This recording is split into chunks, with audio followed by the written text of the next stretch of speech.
experience kong pinaka-wild talaga ko.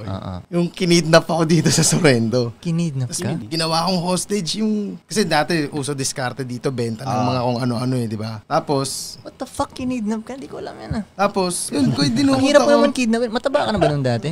Oo, cute yan si Pudong dati. Dinala ako parang nung isang may hawak dati rin. Taga-Sorrento yung mga gumawa niya? Oo, alam mo to, maalala mo to. Sige. Tapos, pinaupo ko dun sa kubo, sa likod. Parang hindi ko narinig Parang nakaganyan. May ko lang narinig yan. May binugbog ako.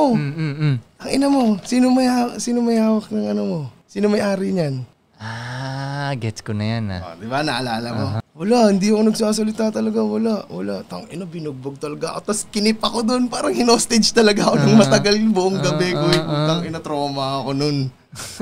Pero parang tinatakot ka lang nun siguro. Gets ko na yan. Hindi. Mamaya kukwento ko sa'yo, boy ko. Okay, sige. Totoo yun. Pero matanda ka na nun dong Oo, ano na tayo nun, may Matanda na happy ako life milk tea na tayo nun, Koy. Ano na yun Matanda na ako nun. May bugoy na kuy-kuy na Oo, may bugoy na kuy-kuy na nun. Mamaya kukwento ko sa'yo. Patay na ba yan? Buhay pa. Hindi lang Medyo brutal lang talaga yun, kaya Okay.